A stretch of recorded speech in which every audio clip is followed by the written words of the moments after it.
When my father-in-law looked me straight in the eye and said he was cutting my salary in half, he thought he had finally cornered me.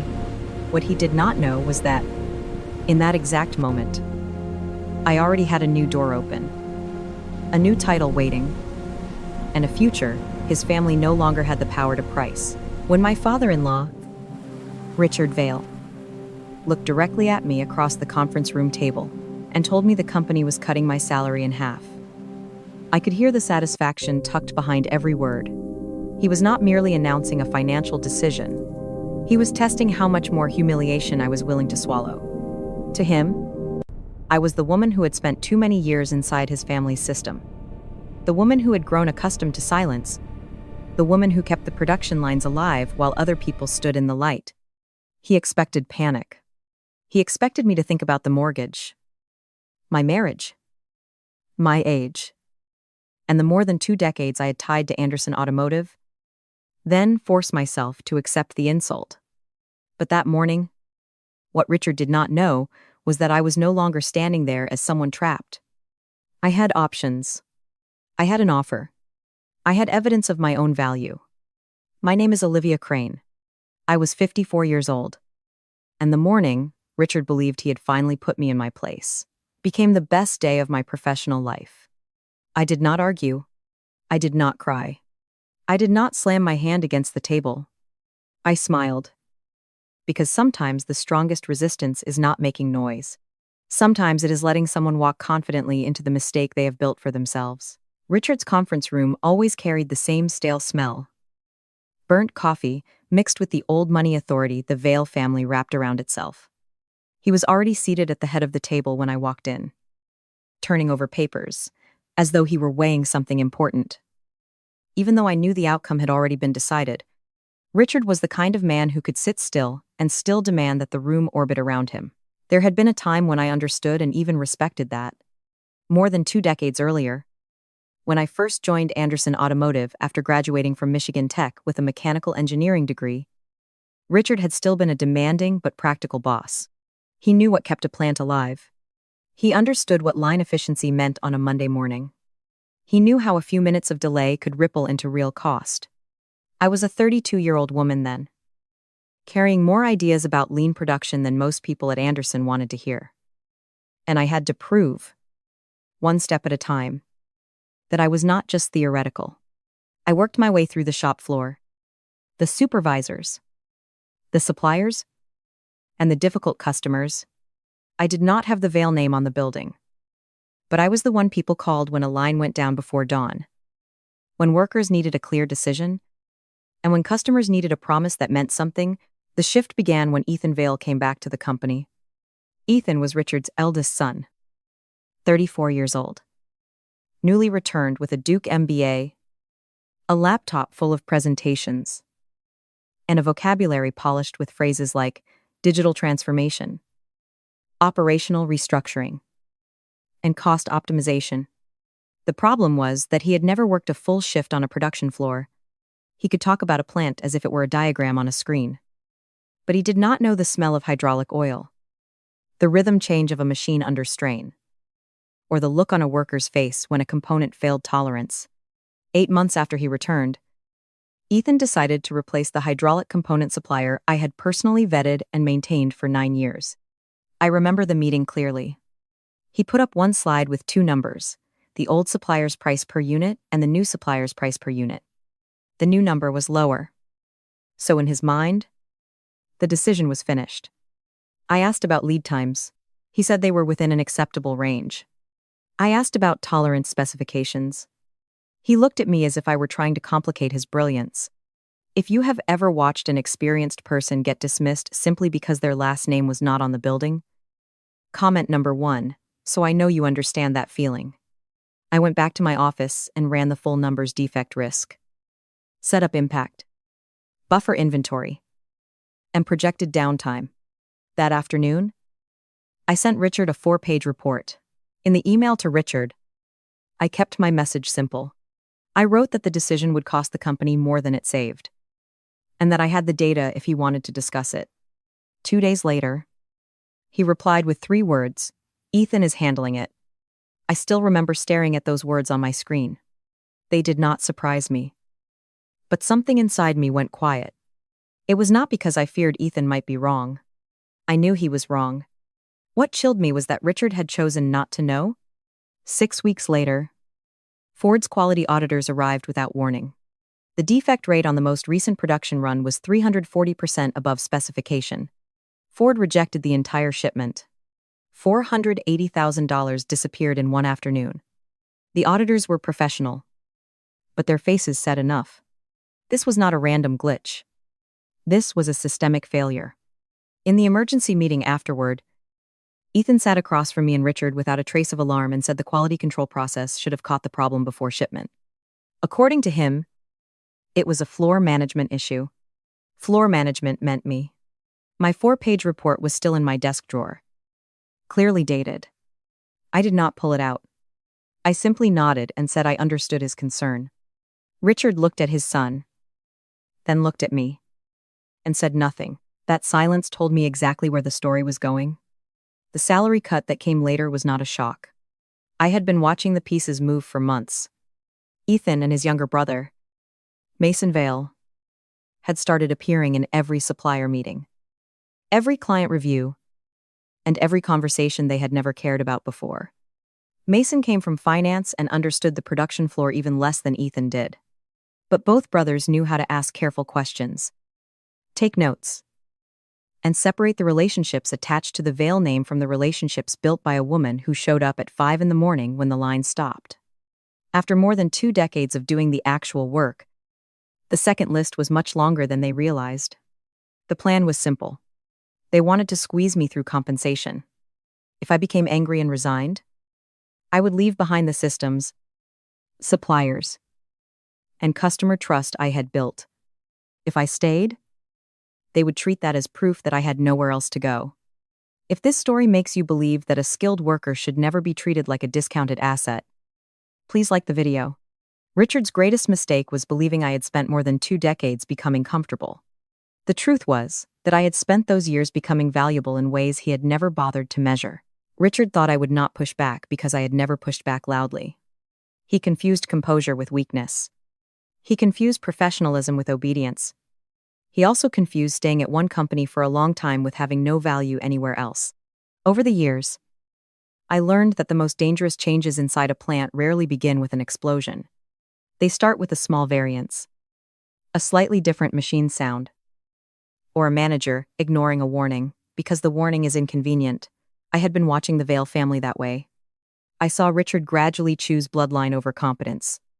I saw Ethan use modern language to cover the fact that he did not understand the foundation. I saw Mason treat relationships as numbers on a spreadsheet rather than trust earned through repeated delivery. And I saw myself, too. I saw a woman who had grown too, used to watching her work carry someone else's name. I saw that I had been quiet too long. Not because I was incapable of pain, but because I believed results would eventually speak for themselves. But, in rooms like Richard's, results only speak when someone is willing to listen. When they refuse to listen, you take your value somewhere else. Somewhere you do not have to beg to be recognized. 8 weeks before Richard cut my salary, a phone call from California changed everything. It was a Tuesday afternoon.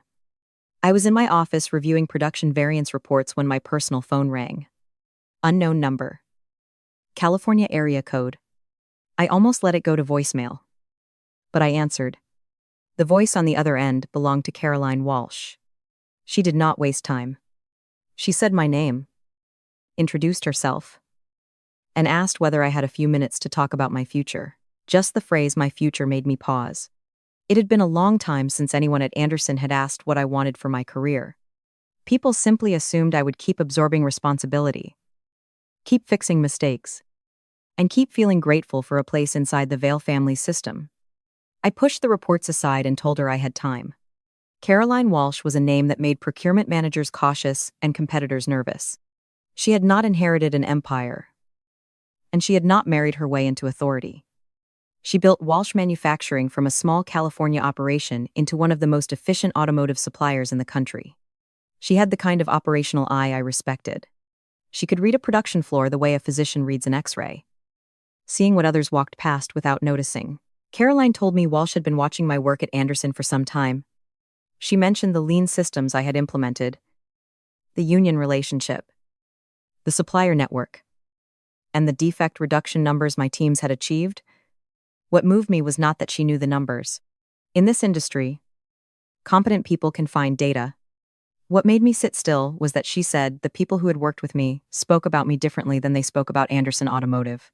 They spoke about me as the reason things worked. I am not easily softened by praise, but accurate recognition from someone who owes you nothing has a strange weight. I asked what she was proposing. Caroline answered Vice President of Manufacturing Innovation. Full authority over production systems for the Midwest expansion. Compensation. 45% above my current salary. And equity tied to expansion performance. Then she added the line that told me she understood the situation perfectly. No one would second-guess my decisions just because their last name was on the building. If you want to keep following stories about women who rise after being underestimated, subscribe to the channel right now. Sometimes the right offer at the right moment does more than open a new job. It gives you back the feeling that your value was never gone. 2 weeks after that call, I met Caroline at Walsh's Detroit office.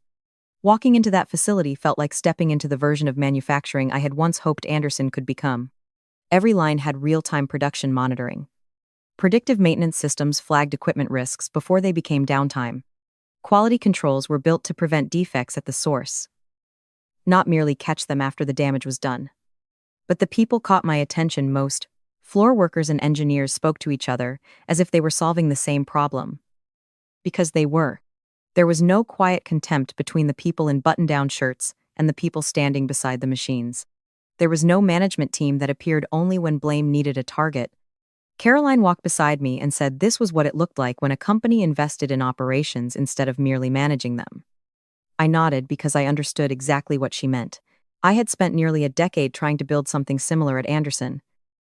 But every proposal that touched budget, control, or the Vale family ego had been trimmed, delayed, or turned into a slogan. At Walsh, I saw proof that a company could choose competence over bloodline, systems over performance, and the future over old authority. I told Caroline I needed a few weeks to think. That was only half true. Most of the thinking was finished by the time I walked out of the Detroit facility. What I truly needed was time to leave cleanly. I did not want to give Richard any reason to turn my departure into something ugly.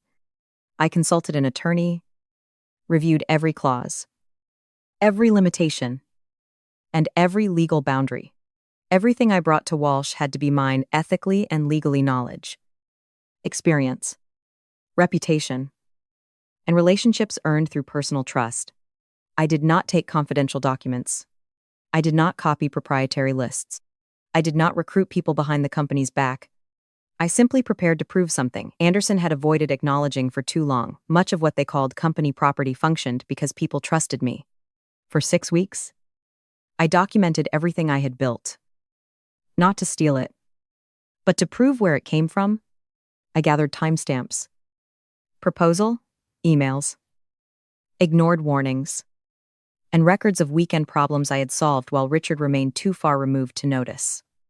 After more than 2 decades of watching other people receive credit for my work, I finally collected the receipts for myself.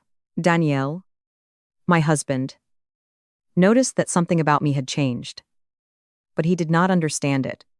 He was Richard's son, and although he was not directly involved in operations like Ethan or Mason, he had grown up in a world that revolved around his father. One evening, we sat across from each other at the kitchen table. He was scrolling through his tablet while I drank coffee that had already gone cold.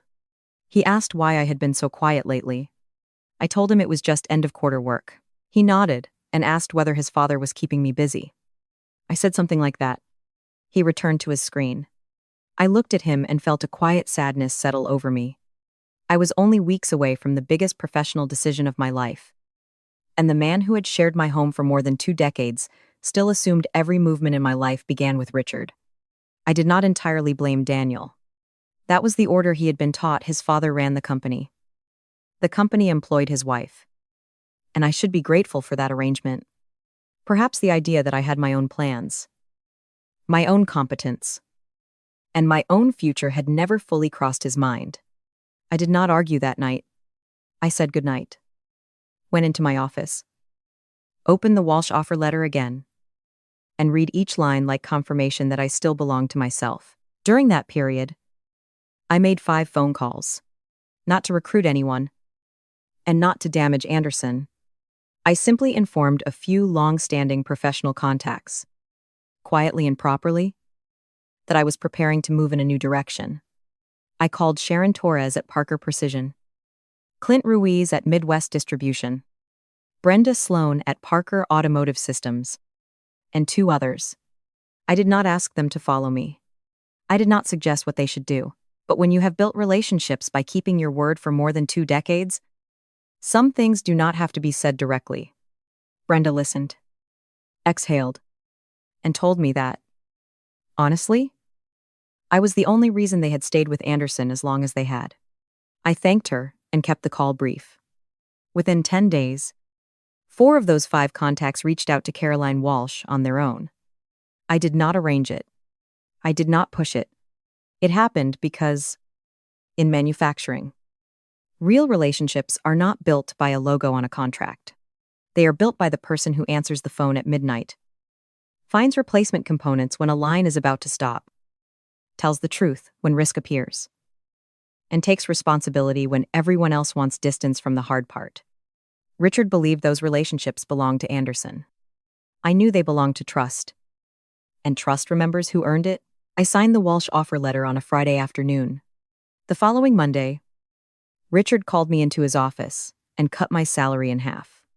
The timing was so perfect, I almost laughed. The conference room felt smaller that morning. Or perhaps Richard simply took up more space when he thought he was winning. He did not offer me a seat. I pulled one out and sat down anyway. He shuffled his papers once more. A habit he had when delaying the moment before delivering something he had already prepared. Then he looked at me with that flat expression and said my name in the tone he used when he wanted to remind me that I was staff. Not real family. He said he would get straight to the point. My salary was being cut in half. Effective immediately. Take it or leave it. I kept my face calm. More than 2 decades of reading pressure gauges and tolerance specifications had taught me that small variations often signal larger problems. In that moment, the largest problem in the room was not mine. I simply asked when the decision took effect.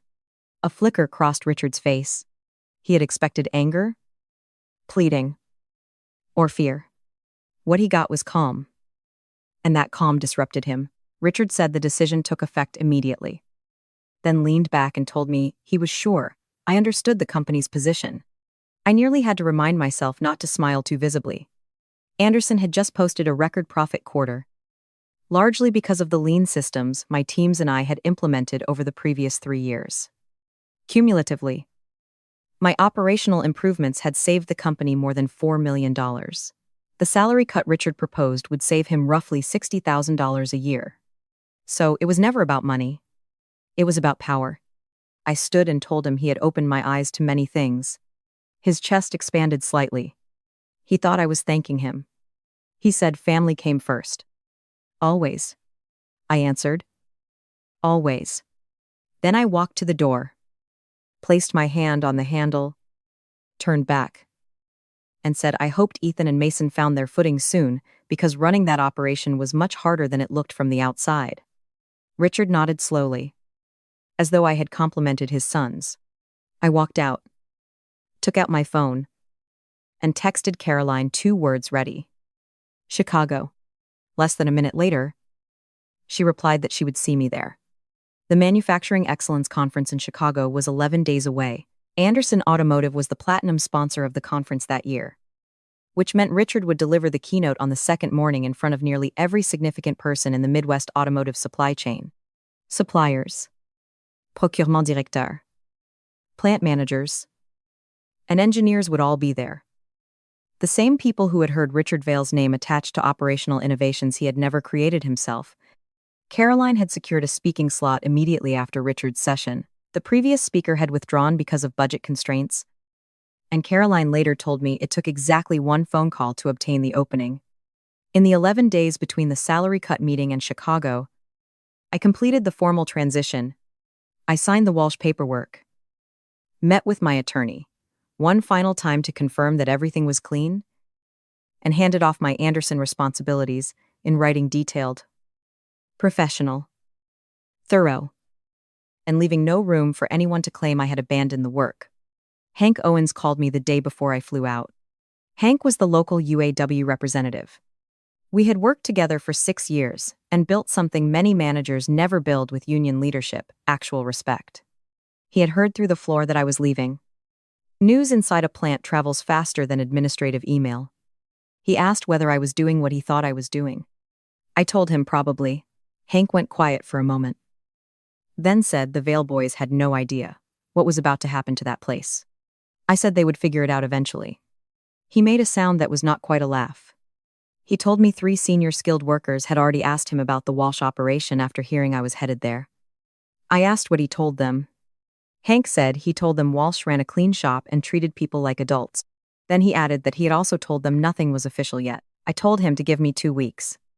Hank said he would be at the conference because he wanted to see it in person. I told him to sit up front. I flew into Chicago on a Thursday evening, checked into the conference hotel, and walked the convention center floor after the welcome reception had cleared. Before important days, I like to place the space in my mind. The main hall was already prepared for the next morning's keynote. Anderson's platinum sponsor banner hung near the entrance, large and blue, with the Vale logo in white. I stood there looking at it for a while. More than 2 decades. Every efficiency rating. Every supplier relationship. Every early morning and missed dinner. All of it had built something with their family name on it. Not mine. Theirs. That night, I thought about the 4-page report still sitting in my drawer. The one I had written 8 weeks before the Ford shipment disaster. I thought about Richard's 3-word reply. I thought about Ethan's calm face in the emergency meeting. The way he shifted blame toward me without even flushing. I thought about Daniel at the kitchen table, believing everything was fine because his father still sat in the seat of power. Then I put all of it down. I had spent enough time being angry over what Anderson had taken from me. What was coming next was no longer anger. It was quieter than that. Like a calculation that had been running in the background for a long time, finally producing its result. I ordered room service, ate simply, and went to sleep early. The next morning, Richard took the stage at 9 o'clock sharp. I sat in the 4th row, center section, holding a cup of coffee with a clear view of the podium. The room held about 500 people: suppliers, plant managers, procurement directeur, and engineers. People who understood the difference between manufacturing excellence in practice and manufacturing excellence in a presentation. Richard looked comfortable. He always looked comfortable when he did not have to personally fix the problems his decisions created. He spoke about growth, traditional values, and proven methods. I counted him using the phrase proven approach 4 times. The applause after Richard's speech was polite. The kind a room gives to honor protocol rather than genuine admiration. He shook the moderator's hand, stepped back from the podium, and scanned the audience with the satisfaction of a man who believed he had reminded everyone why he mattered. Then Caroline Walsh walked out. She did not need a long introduction. Half the room already knew who she was, and the other half understood quickly. Caroline said she wanted to talk about the difference between maintaining yesterday's operation and actually building tomorrow's. She paused just long enough, and then said those were not the same thing. And in this industry, the gap between them was widening every year. She spoke about Walsh's Midwest expansion and what modern automotive supply chain management truly required. Not slogan, but real operational specifics. The room changed the way it listened. People leaned forward instead of sitting back. Then Caroline advanced to the next slide. She said an expansion like this required the right kind of leadership: people who had spent decades earning the trust of suppliers, customers, and labor. Not because of whose name was on the building, but because of what they delivered day after day when no one was watching and the line still had to run. Then she looked out at the audience and introduced me. Olivia Crane, the new Vice President of Manufacturing Innovation at Walsh Manufacturing. I stood. The applause began before I had taken 3 steps toward the aisle. It was not the polite applause reserved for a sponsor. It was real applause, growing louder as people connected my name with systems they had heard about, problems they had seen solved, and a reputation that had moved through the industry for years without my needing to advertise myself. Hank Owens was in the front row exactly where I had told him to sit. As I passed, he stood and gave me one firm nod. No words were needed. I walked onto the stage and shook Caroline's hand at the podium. Behind me, somewhere near the back of the room, I heard a small sound. Not a word. Just air, leaving someone's lungs. The specific sound a man makes when he realizes the ground beneath him has shifted, and he was not ready for it. I did not turn around. I did not need to see Richard's face to know what was on it.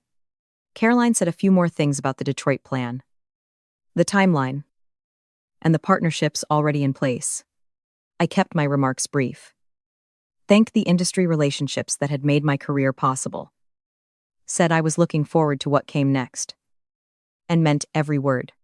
When we walked off stage, the conference continued, as conferences do, but in the hallway, something else had already begun moving.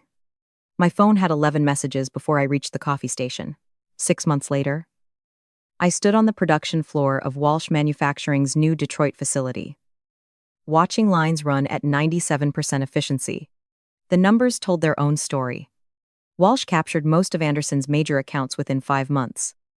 Not because we pursued them dishonestly, but because those relationships had been built over more than 2 decades, and they followed the person who had built them. Sharon Torres moved her contracts within 45 days of my start date. Brenda Sloan followed 3 weeks later. Clint Ruiz held out the longest, 6 weeks. Then called me directly and said he had always known he would end up there. Hank helped transition 31 skilled workers who had been laid off when Anderson's production volume dropped. Every step was clean and professional. Ethan hired a consulting firm to stabilize Anderson's operations. The firm recommended implementing the same lean manufacturing framework I had proposed to Richard 2 years earlier and been overruled on. Mason sent me a LinkedIn connection request. I left it pending. Richard called once and left a voicemail about misunderstandings and moving forward. I listened to the whole thing, which was more than he deserved. Then deleted it without calling back. If there is one thing I would tell any woman who has ever been treated as invisible, it is this. Your record does not disappear because someone stops acknowledging it. When people cut your value in half, they are telling you exactly how they see you. And when the market says otherwise, believe the place that sees you clearly. Thank you for watching until the end. If this story resonated with you, please leave a like and subscribe to the channel for more stories like this.